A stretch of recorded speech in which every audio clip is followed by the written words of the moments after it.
Hello and welcome back to Seaside Garage and the AZU project. It's time to make this complete. It's time to fit all the panels and fix the last bits of rust that needs to be fixed. I'm trying to fix as little rust as possible because every time I fix something, it makes the look of the car worse because it's so hard to get the paint matched and all that when it's like this. So it's not because I'm lazy that I'm not going to fix everything. I'm just going to fix whatever is needed. This body is just put on top of this chassis. It doesn't really have anything to do with the safety of the car. Of course, the floor has to be there so you don't fall out of the car, but other than that, it's pretty much cosmetic stuff. But in Denmark, you are not allowed to have open rust holes because you can cut yourself on them. So I need to do something about those that are there. As you can see right there, the cover for the fuel tank is there. Actually, that was missing. But luckily, the guy we bought the project from actually had it lying around. He took it off for some reason, got a replacement panel, a new one that came with this car, but that was black and it just wouldn't fit. So yesterday I went to his place and picked it up. It needs some repairs also, but with that on, it's gonna start to look quite nice again. If you like the look of this, of course. Let's get to work. The first thing I want to do is to fix a rust hole on the rear. This won't work. Ouch!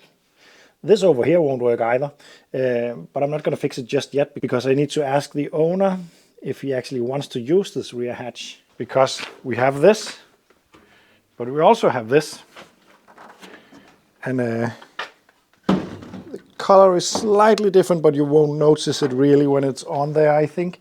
So it's just a matter of which one he likes the best. They are both in pretty much the same condition. I think it's fun with the window down here, but there are also a lot of people who think they are not looking very good, so maybe this is coming on. So I'm just going to focus on this rust repair right there. And what I want to do is to clean up the metal and cut away the rusty bits and then make a small patch that I can weld in. This is where the bracket for the door is actually attached, and I'm probably going to attach that as well, like on the other side. So it will be covered up quite nicely, but let's just weld it up.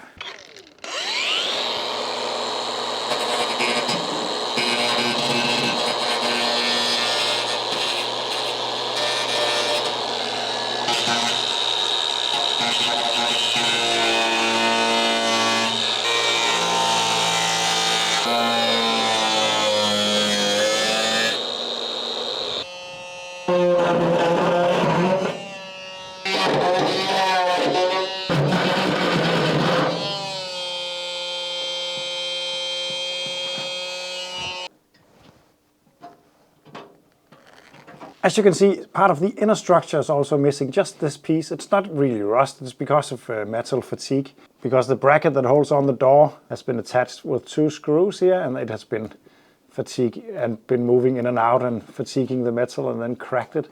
So you need to put a little piece in here to reinforce this part and then the outer part, and then it will be strong enough for the for many years to go. This is not going to be a commercial van, remember. So that will be just fine. That is just going to be this piece in here, welded onto each side, and then the strength will be regained in that part. Just needs to clean it up a bit.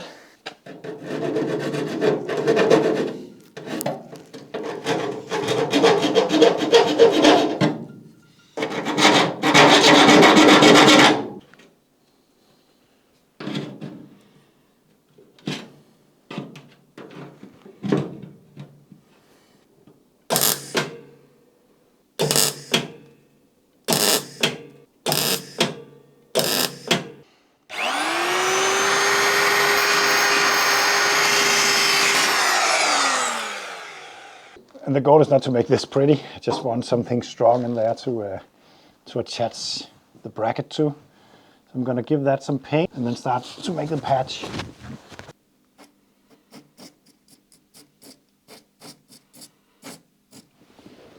There we go.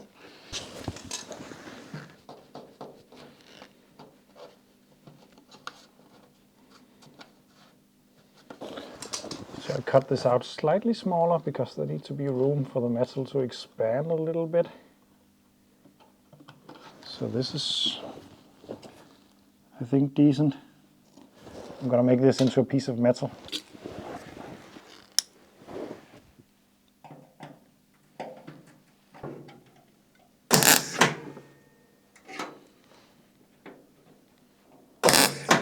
This is, by the way, very, very difficult to weld. This is not thick metal. I think it's around 0.7 or something like that, and rusty and all that, so it's difficult and will take some time. So I'm just gonna go ahead and weld this up now.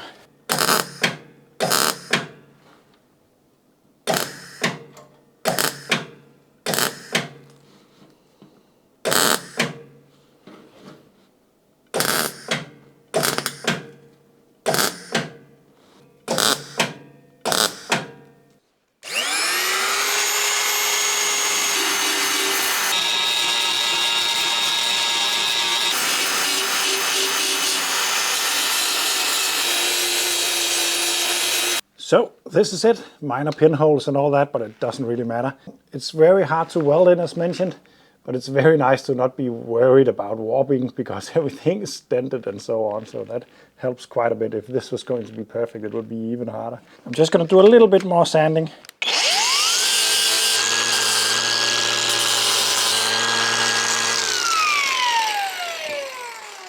This is it, this is where I'm going to stop. Now I'm going to paint it. I'm going to paint it in 2 stages. I got the correct paint coat, and I'm going to give it a layer of that. That is way too shiny, so afterwards I'm going to apply some zinc primer, because that seems to give the same result like this in places. So I think that works quite nice. But of course, first layer will be rust primer to just keep it from corroding too quickly.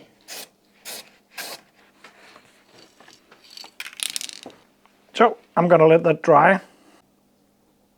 So I just gave it a top coat. I forgot to hit record, but I haven't covered anything off because I think the overspray makes it look a little bit more authentic. It's not done yet though. Now it needs to dry, and then the last layer. After some time drying, I'm gonna scratch it up a bit with a Scotch pad just to take the shine off and make some scratches. And feather out the edges out here.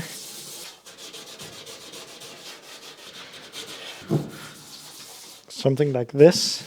And then I'm going to use some zinc spray, but I'm not going to spray it on. I'm just going to spray some into this.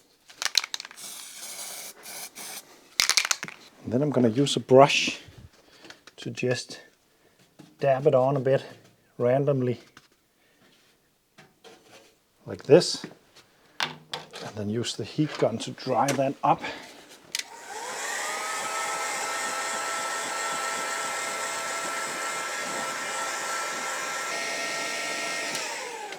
Like so. And just feather it out of it again. Really need to remove the shine because that is what makes it really weird. I went through the top coat because it was too hot. Just gonna dab some more of this on.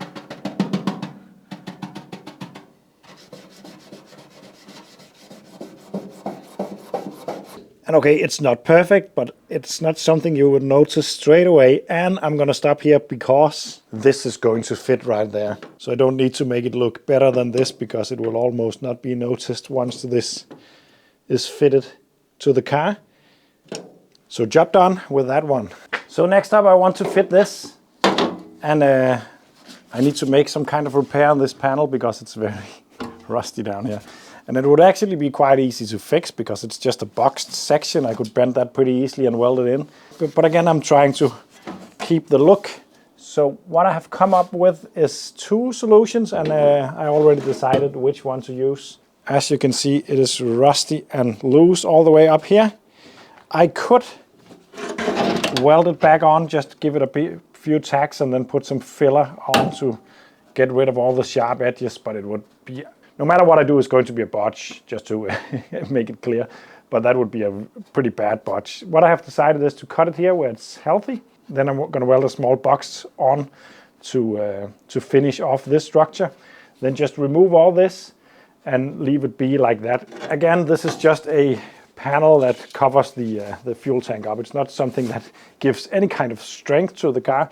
Of course, the panel will be a bit more flimsy with some of this missing, but it will work, and that is what I'm gonna do.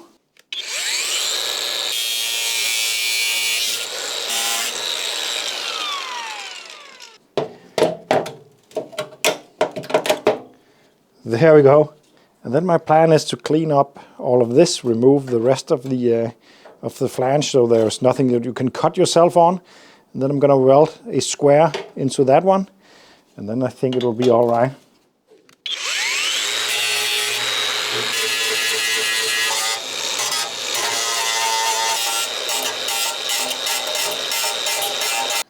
There we go. What I want to do is to put some epoxy filler on top of this and on top of this sharp corner.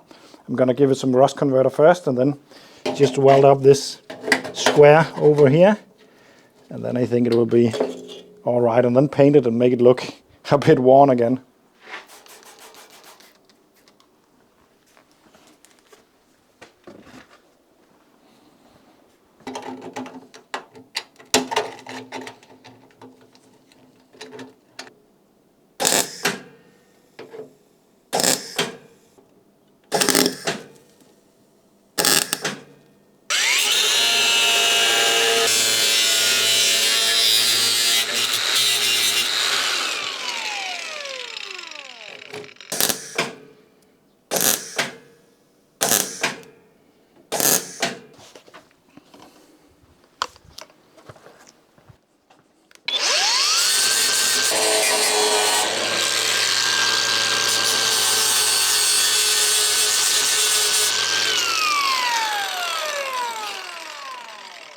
And there we go. It's now boxed off, so it's not a sharp edge. And I can treat the rust and then give it some filler on these sharp edges right here. And then give it some paint afterwards, and then I think it will be all right. Remember, this is a bodge, but it's just to keep the patina. But it's important not to have sharp edges on a car that is standing on the road, of course.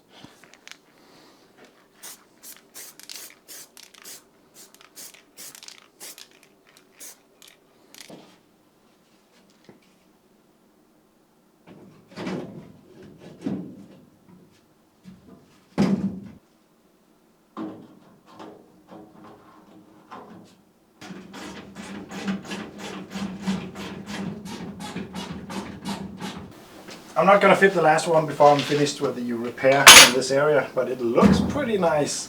While that dries, I'm gonna concentrate on the rear, because the owner wants me to fit those over there instead of these that are on it right now. I actually like these a little better than the other ones, but so far I haven't met anyone who agrees with me.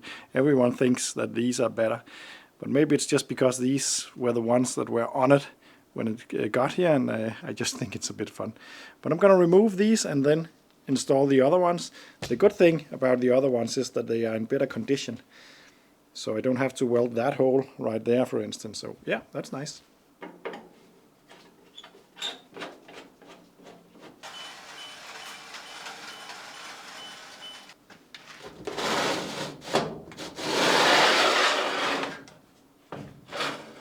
There.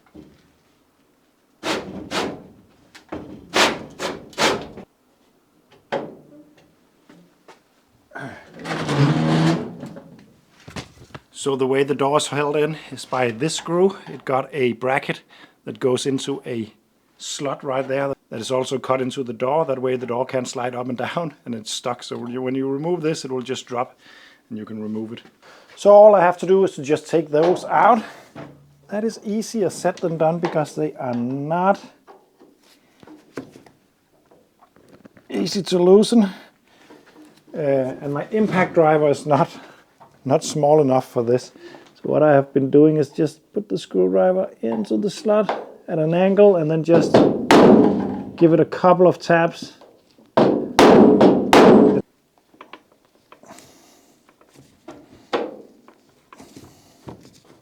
And when that comes out, and when that one out, I can remove this tab. And that is all that keeps the door in. Simplicity for the win.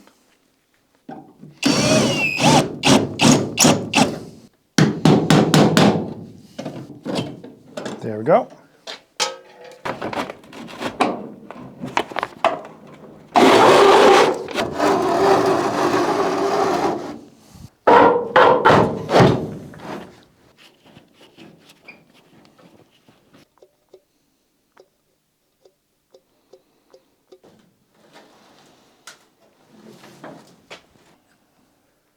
I'm not sure I like this. Well, I do like it, but I think I like the other version better. We're just going to have to see what the owner thinks. There's some adjustments still to be done. They are quite stiff, these doors. It's definitely a case of parts. It's not completely interchangeable on these old things because things are warped and all that. So I won't be doing more to it right now because if I have to redo it, then yeah. But it's done. It's cool doors. It's just that they don't really match the paint all that well.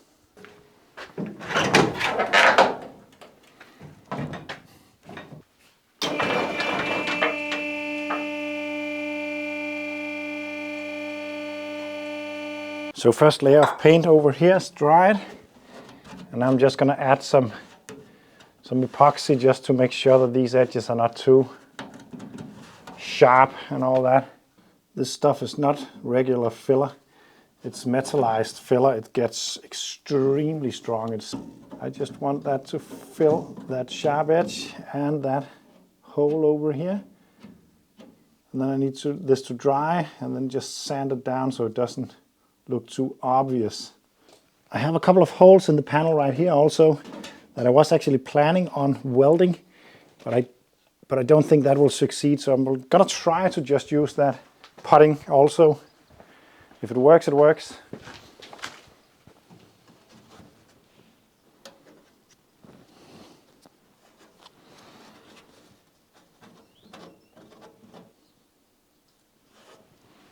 This is botch kind of stuff, but it's nice to use some of these methods again. This was stuff I did back when I didn't know how to weld, just to cover up holes. I think it will be all right once dry, and then sand it lightly and a bit of paint. I don't mind that you can see the battle scars on this car. It's part of the story. It's now dry, and I'm gonna sand it down a bit just to make it not that obvious that it's filler.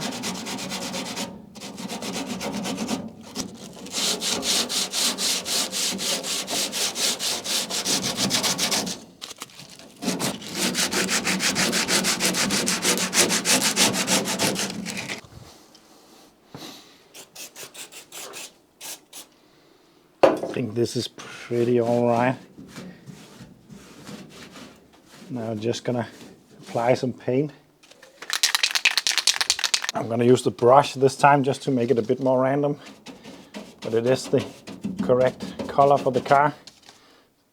And it will be a bit too shiny, so once it's dry I'm gonna take some of the shine off. I'm gonna do something similar over here.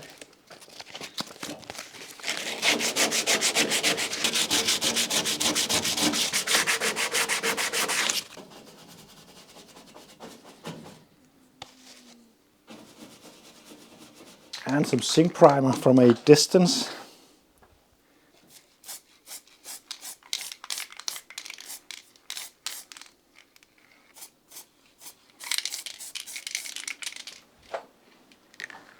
Another step is done. I had really hoped to attach the headlights also in this episode, but it turns out that the ones I have are 12 volt and I need 6 volts, so I need to figure out how to make that work or get some different kind of bulb holder inside of that or something. So that will be in the next one, where I hopefully will also fit the bonnet and the front wings. And then it's pretty much just the electrical stuff, tires, and then it's ready to go. It's very far from a good condition AZU, but it's very close to a functioning, working, road legal and very historic vehicle, that's for sure. Thanks for watching and see you in the next one.